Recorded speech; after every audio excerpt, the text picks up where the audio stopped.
सो study unit 6.1 account receivables fundamentals. So हम लोग सबसे पहले इसके कॉन्सेप्ट को थोड़ा सा समझें कि अकाउंट रिसीवेबल में कुछ टर्मिनोलॉजीज आपको सीखने को मिलेंगी यहाँ पे। सो अकाउंट रिसीवेबल बेसिकली हमारी क्या है, एक करंट एसेट्स, जिसको कि हम ट्रेड रिसीवेबल, इंडियन स्टूडेंट इसको डेटर्स के नाम से भी जानते हैं। Account receivables debtors. So as per US GAAP इस पर्टिकुलर चैप्टर में आपने बैड डेब्ट्स के कॉन्सेप्ट को समझना है।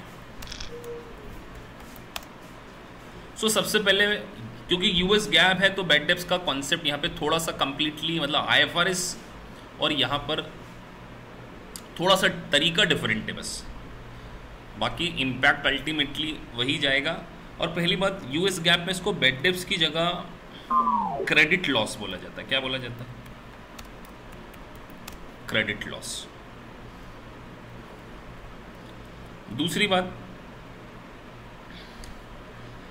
क्रेडिट लॉस के साथ साथ आप इंडियन स्टूडेंट एक चीज बनाते थे, प्रोविजन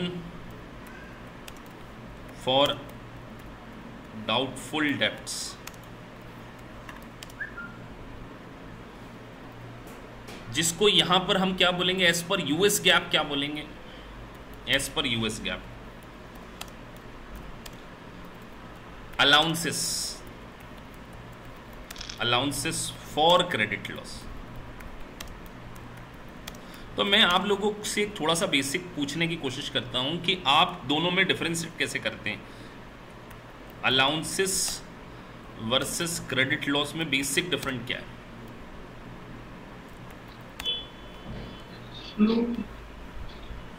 फ्यूचर में आपका लॉस है, क्रेडिट लॉस में एक्चुअल में आपके बैड डेट अगर, हाँ बिल्कुल सही बोला आपने, it is our actual loss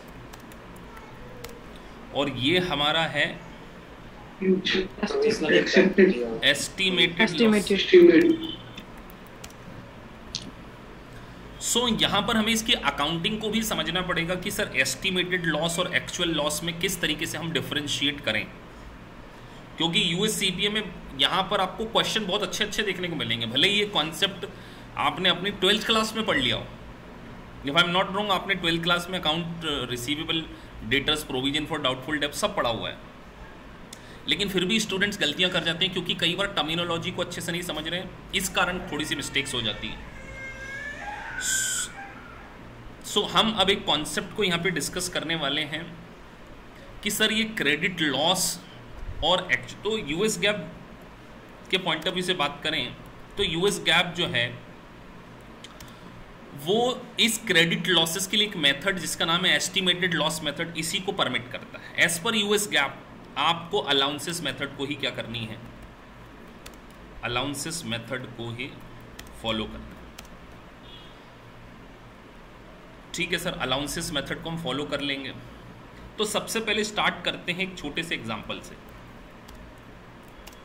एक एग्जांपल मैं बना रहा हूं और मैं एग्जांपल है ना आपको इतना सटीक और यूनिक देने वाला हूं कि आपको पूरे चैप्टर के क्रक्स को समझ में आ जाएगा। हमने एक सेल्स करी, क्रेडिट सेल्स, लेट से $100,000 की हमने क्रेडिट सेल्स करी और इस पर्टिकुलर 2020 में, ये हमने ईयर ले लिया, ईयर 2020, और सपोज दैट हम एस्टिमेट कर रहे हैं कि 10% हमारे अकाउंट रिसीवेबल डिफॉल्ट कर जाएंगे इन फ्यूचर। 2021 में क्या कर जाएंगे? डिफॉल्ट कर जाएंगे। तो सबसे पहले जनरल एंट्री क्या होनी चाहिए, मैं आपसे ये पूछना चाहूंगा। जनरल एंट्री इन 2020 क्या बोला आपने ईश? Bad debt account debit to allowances for bad debt. थोड़ी सी आवाज मुझे कम है, फिर अकाउंट्स पेबल अकाउंट डेबिट, क्या बोला? अच्छा, बैड डेट्स अकाउंट डेबिट, ठीक है। सो क्रेडिट लॉस, यहाँ पर हम एंट्री पास कर रहे हैं, credit loss account debit allowances for bad debt. 2 allowances. I guess किसी को इस पर्टिकुलर बात में दिक्कत नहीं होनी चाहिए। 10,000 हमने यहाँ पे क्रिएट कर लिया। अब जब हम बैलेंस शीट बनाएंगे तो बैलेंस शीट में हमारे अकाउंट रिसीवेबल आ रहे होंगे 1 लाख के, उसमें से हम क्या कर देंगे, लेस कर देंगे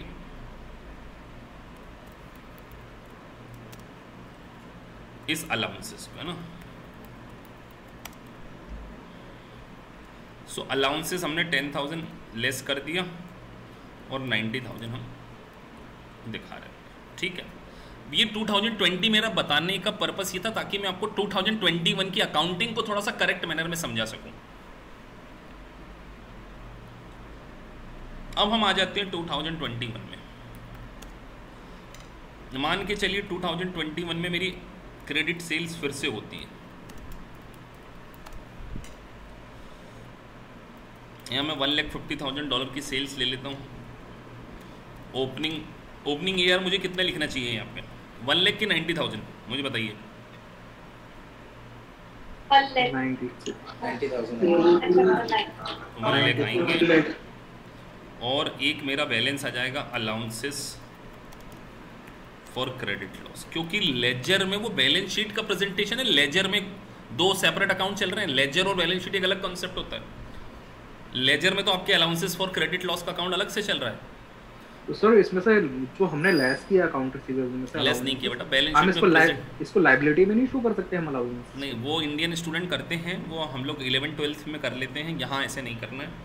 सो अभी हम एक पूरे फ्लो में चलते हैं, फिर आपसे डिस्कस करेंगे एंड में, आपको मौका देंगे सबको डाउट पूछने का। तो अभी ये एक्चुअली ये लेक्चर यूट्यूब पे भी अपलोड करूँगा, इसीलिए आप थोड़ा सा पेशेंस अभी रखें। मैं म्यूट करूँगा तब आप पॉज करूँगा तब आप पूछ लेना। सो 1 लाख और credit sales 1,50,000, allowances for credit loss कितना चल रहा होगा बैलेंस शीट में? 10,000, 10,000 हमारा चल रहा है। अभी मैंने सिर्फ बैलेंसेस लिखे हैं और मैंने करंट ईयर में क्रेडिट सेल्स की। मुझे अमाउंट कुछ रिसीव भी हो गया, लेट से वो 50,000 का हो गया, और मेरी जो एक्चुअल बैड डेब्ट्स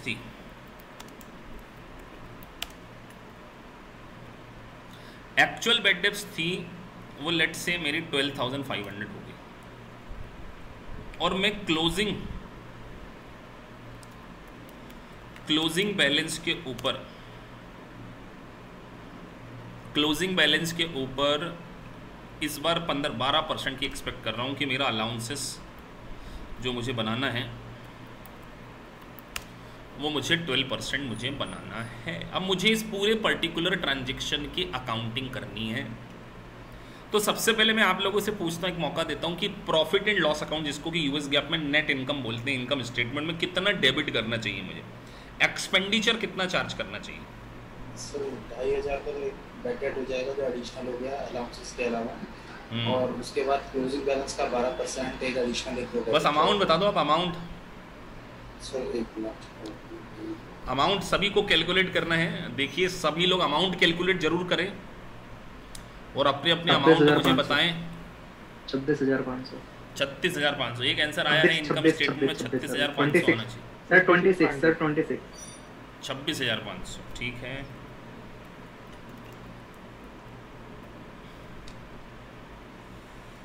और कोई स्टूडेंट? सबको कैलकुलेट करना है। ये बहुत 12th क्लास में पढ़ते हैं हम सभी, और गलत नहीं बोल रहा हूँ, 12th क्लास में ही पढ़ते हैं ये। 620 अनलेस आपने मेरे जैसे 12th क्लास में ना पढ़ा हो, मैं बीएससी कर रखा हूँ। 22,620 28,620 22,620। चलिए और कोई स्टूडेंट? म्यूट कर दीजिए, म्यूट सभी लोग मैच्योर्ड है इतने, सबको म्यूट करना समझा रखा है। अनम्यूट प्लीज, क्योंकि ना वो वॉइस आती है।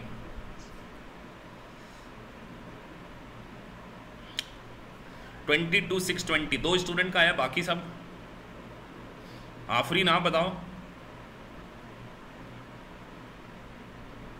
जिन स्टूडेंट ने बेसिक फंडामेंटल सेशन भी लिए हैं, मितेश सर भी बताते हैं ये चीज़ें। 1-2 मिनट वेट करता हूँ, बाकी सब बच्चे अगर क्योंकि कैलकुलेटर पे एग्जाम में करना पड़ेगा आपको, इस चैप्टर में कैलकुलेटर पे करना पड़ेगा आपको।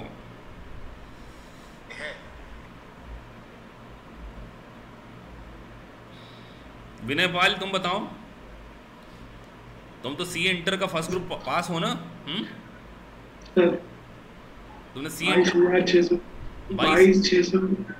22,620 यही सेकंड में लग रहा। अच्छा, लग नहीं रहा, क्या आया है तुम्हारा? लगना कुछ थोड़ी होता है, तुम्हारा आया होगा ना कैलकुलेटर पे। चलिए अब हम समझते हैं। सो मैं आपको एक स्टेटमेंट के पॉइंट ऑफ व्यू से भी बताता हूं,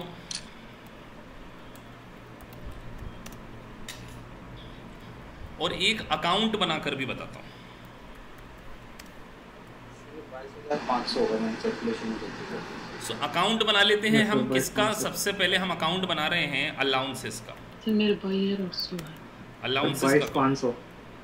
अलाउंसेस का भी अकाउंट बना लेते हैं। ये छोटा सा मैं लिख लेता हूँ, क्योंकि ये वीडियो यूट्यूब पे भी अपलोड होना है, तो थोड़ा सा ताकि सभी लेमेन स्टूडेंट को भी समझ में आ जाए। लेमेन टर्म में हम इसको करेंगे।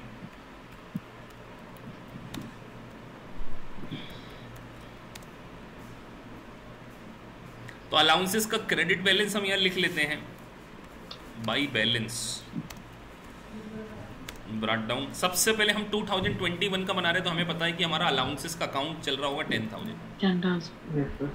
और अगर मैं यहाँ पर एक अकाउंट रिसीवेबल का भी अकाउंट बना लेता हूँ,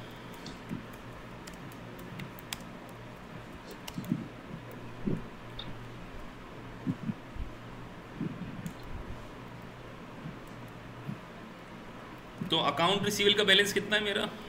1 लाख है ना।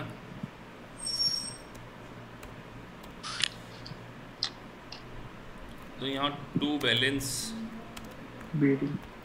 अकाउंट्स बनाने का पर्पस लिए, ताकि आप बीइंग इंडियन स्टूडेंट्स को ज़्यादा, लेकिन यहाँ स्टेटमेंट बनाएंगे हम। सो अब हम यहाँ देखें सर, हमारा ओपनिंग बैलेंस है 1 लाख का ना।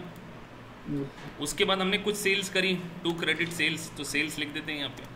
सेल्स मैंने आपको दी थी क्वेश्चन में 1,50,000। उसके बाद 50,000।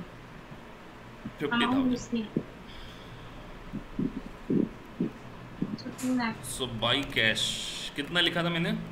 50,000। बस यहाँ बहुत सारे स्टूडेंट गलती कर जाते। एक वो गलती ये कर जाते कि एक जो अकाउंट रिसीवेबल में बैड डेब्ट्स हुई है, अकाउंट कुछ बैड डेब्ट्स हुई है ना हमारी, क्रेडिट लॉस कितनी हुई है? 12,500। और यहाँ लिख देते, क्या लिख देते? By bad debts. यही लिख देते ना आप लोग, ये लिख देते ना बाई बैड डेब्ट्स। बस यहाँ आप को थोड़ा सा डिफरेंस है। जब कभी भी अलाउंसेस अकाउंट बना हो, तो बैड डेब्ट्स जो है वो अलाउंसेस से चार्ज होती है। क्या बोल रहा हूं मैं? क्योंकि हमने ऑलरेडी बनाया हुआ है, तो यहाँ बैड डेब्ट्स लिखने की जगह हमें क्या लिखना पड़ेगा? By allowances. तो हम इसको बैड डेब्ट्स में ना डालते हुए सीधे अलाउंसेस से चार्ज करते हैं। टू अकाउंट रिसीवेबल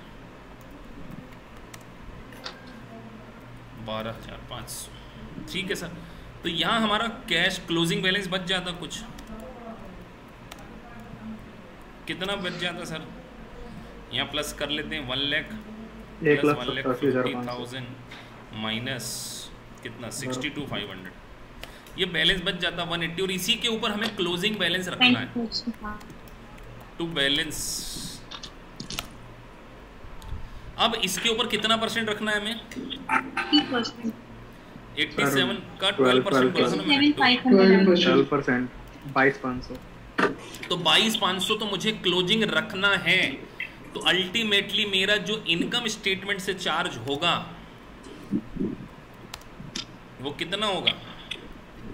24,500 से।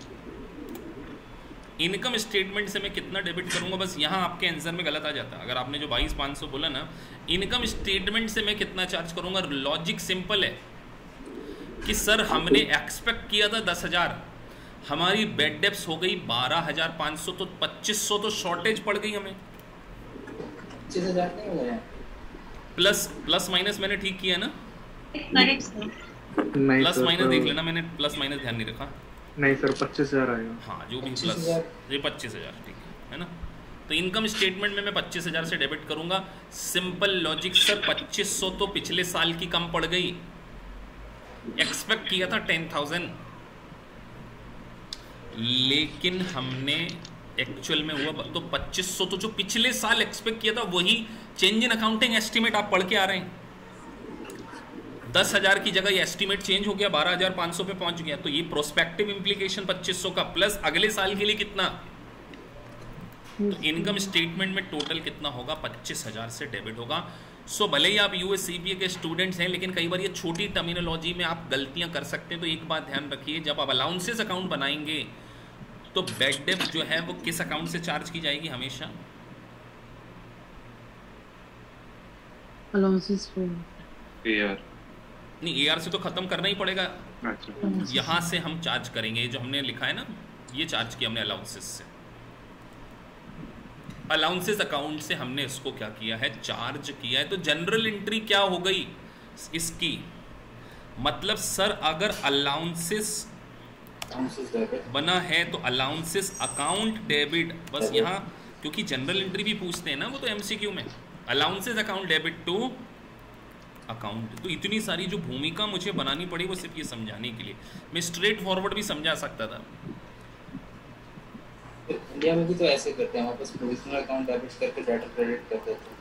हाँ बिल्कुल, ये मैंने ना टर्मिनोलॉजी सेम, बस यहाँ पर नाम हम क्या लिखते हैं, provision for debt doubtful debts, bad debts नहीं। एक इंडिया में थोड़ा सा और कुछ करते हैं। यहाँ देखो, यहाँ पे क्या करते हैं मालूम है, कई लोग यहाँ डाल देते बेड डेब्ट्स। इंडिया वाले में आपने छेड़ ही दिए तो बात फिर मैं बताऊँ, बेड डेब्ट्स डालते हैं। Yes sir. और फिर एक बेड डेब्ट्स का अकाउंट ओपन करके बेड डेब्ट्स को कहाँ ट्रांसफर करते, अलाउंसेस अकाउंट। अलाउंस तो एक डबल एंट्री कर लेते थे, लेकिन ऐसा हमें करने की जरूरत नहीं, क्योंकि देखिए जब आप सीपीए में एमसीक्यू पोर्शन करेंगे तो वो डायरेक्टली आपसे जनरल एंट्री पूछते हैं, कौन सा अकाउंट सिमुलेशंस करेंगे तो कौन सा डेबिट होना चाहिए, कौन सा क्रेडिट होना चाहिए, ये बात आपको पता होनी चाहिए। सो बेसिकली ये अलाउंसेस को हमने आपको समझाया इस पर्टिकुलर लेक्चर। अब इसका एक स्टेटमेंट भी बना लेते हैं हम लोग। स्टेटमेंट अकाउंट से सबको समझ में आ गया ना? तो स्टेटमेंट हम यहां लिखें, ओपनिंग बैलेंस ऑफ अलाउंसेस, जो भी ओपनिंग बैलेंस आएगा यहाँ लिख देंगे हम। तो हमारे इस एग्जांपल में कितना था ओपनिंग बैलेंस में, 10,000। लेस करेंगे हम रिटर्न ऑफ, तो रिटर्न ऑफ कह लीजिए, या उसको बेड डेब्ट्स कह लीजिए, या क्रेडिट लॉस कह लीजिए। Credit loss during the year कितना है हमारा, माइनस करेंगे ना। 12,500। अब इसको सर रटवा रहा हूँ, अब इसको हम मगअप कर रहे हैं चीज़ों को, कि रिटर्न ऑफ करा तो हमने माइनस किया, plus allowances for the year, for the year ही आएगा ना, फॉर द करंट ईयर। इसको स्क्वीज भी बोलते हैं। स्क्वीज मतलब बैलेंसिंग फिगर निकाल लेना। और यहां हम क्या लिख रहे हैं, क्लोजिंग बैलेंस। तो ये क्लोजिंग बैलेंस, तो क्वेश्चन में क्लोजिंग बैलेंस हमने पहले से ही निकाल लिया था।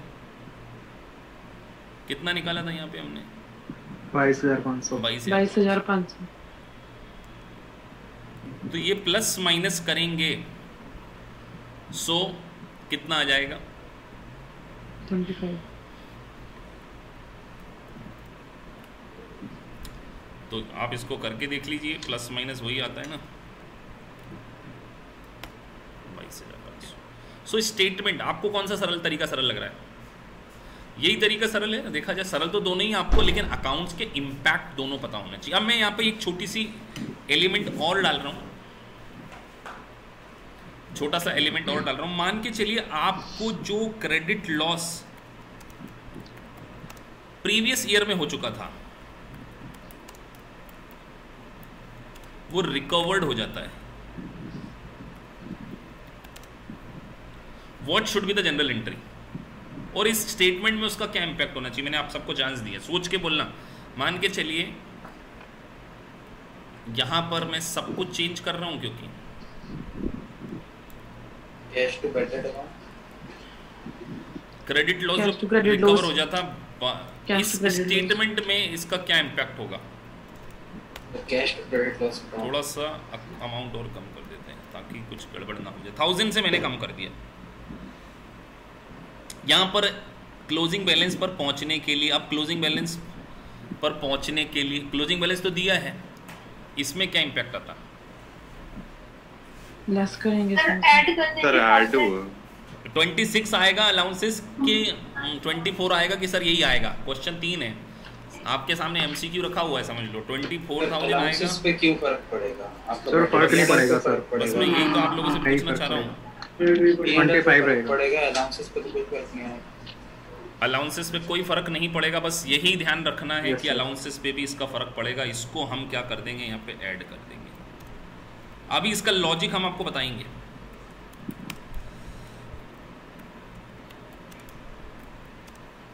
इसको हम क्या करेंगे, यहाँ पर 1000 रुपीज़ को क्या कर देंगे, ऐड कर देंगे। तो यहाँ पर जो हमारा क्लोजिंग बैलेंस कितना रखा था हमने, 25,000 रखा था ना, 22,500 कितना था।